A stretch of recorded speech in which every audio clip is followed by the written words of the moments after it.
శ్రీ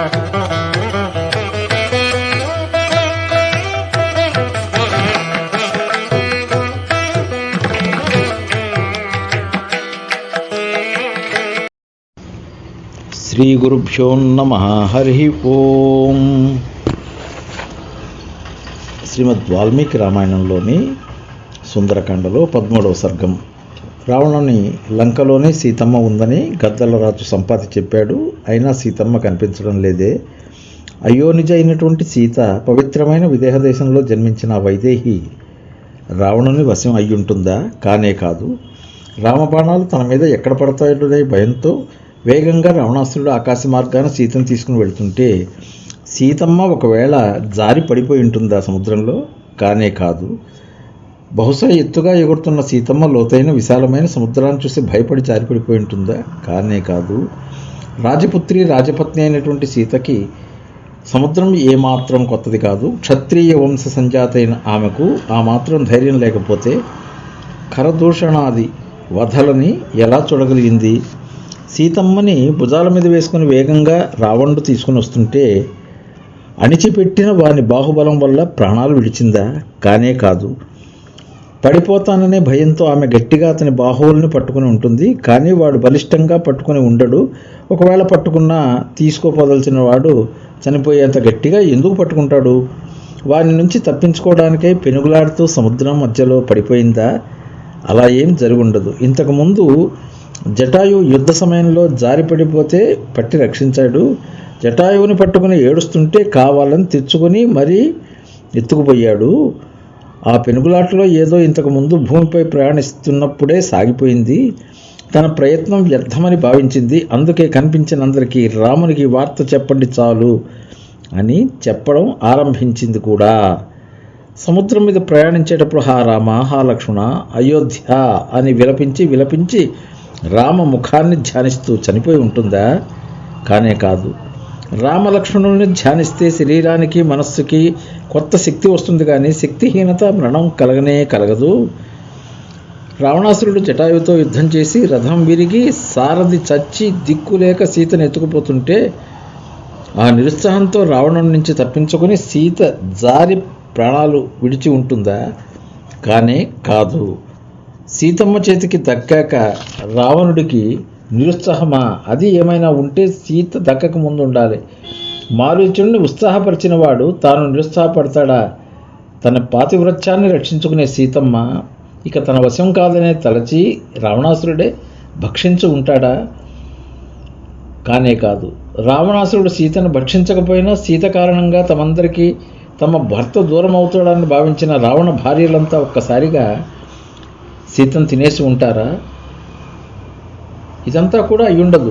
రాముణ్ణి ధ్యానిస్తూ తిరిగి రాముని పొందలేదనే దుఃఖంతో ప్రాణాలు విడిచి ఉంటుందా? అది అయ్యుండదు. తాను మరణిస్తే రాముడు మరణిస్తాడని ఆమెకు తెలుసు కదా. తనకు అవమానాన్ని అపకారాన్ని చేస్తున్న రావణాసురుణ్ణి చంపిస్తానంటున్న తాను తన మాటని తాను నిలబెట్టుకోదా? ప్రాణాలు విడవడం అనేది ఆమె చేతిలో ఉన్న పని. అలాంటి ఆమెను రావణాసురుడు ఏమీ చేయలేడు. కాబట్టి సీత నిశ్చయంగా కావాలని జీవించి ఉంటుంది. అయితే రూపం కనిపించడం లేదు, ఆమె విలాపము వినిపించడం లేదు. ఈ స్థితిలో నేనేం చెయ్యాలి?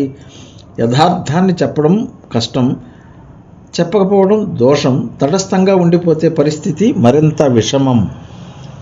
సముద్రాన్ని దాటింది దేనికోసమో ఆ విషయం తెలియకుండా కిష్కిందకు వెళితే లంకకి రావడం, రాక్షసులను చూసి వెళ్ళడం వలన కలిగే ప్రయోజనమే ఉన్నది.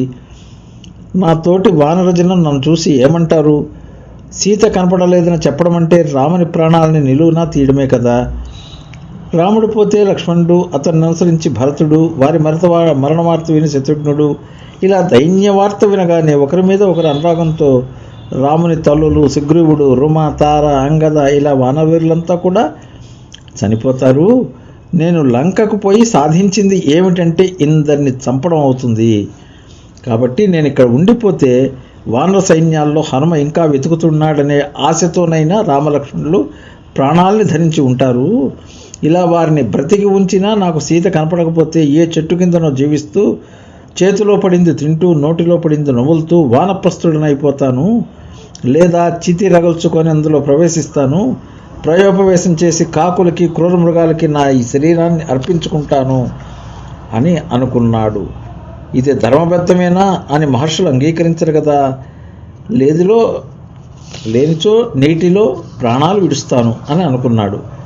చంద్రోదయంతో మంగళకరంగా ఉండి ఆశలను కల్పిస్తూ హనుమ లంకలోకి ప్రవేశించిన రాత్రి అని ప్రసిద్ధి పొందదగిన ఈ రాత్రి వ్యర్థంగా గడిచిపోతోంది. ఇలా గడపరాదు, గడవనీయకూడదు. ఏమైనా సీతమ్మని చూడక వెనక్కి వెళ్ళను అని నిశ్చయించుకున్నాడు హనుమ. సీత తనకు కనిపించకపోతే ఉక్రోషంతో రాముడు అందరూ వానరులను దహించేసే ఉండివాడే. కాబట్టి నరులైనటువంటి రామలక్ష్మణాదులు, వానరులైన సుగ్రీవాదులు జీవించి ఉండాలి అని అంటే నా ప్రయత్నం ఒక్కటే ఆధారం అని భావిస్తూ దగ్గరగా కనిపిస్తున్నటువంటి అశోకవనాన్ని చూసి దీన్ని మాత్రం కదా వెతకలేదు, వెతికి చూడాలని మారుతి భావించాడు. నమోస్తు రామాయ స లక్ష్మణాయ దేవ్యై చ తస్యై జనకాత్మజాయై నమోస్తు రుద్రేంద్ర యమానిలేభ్యో నమోస్తు చంద్రార్కమరుద్గణేభ్య. 8 మంది వసువులకి, 11 మంది రుద్రులకి, 12 మంది సూర్యులకి, 2 అశ్విని దేవతలకి, 7 మరుత్తులకి నమస్కారం చేసి అశోకవనాన్ని వెతకడానికి సిద్ధపడ్డాడు హనుమ.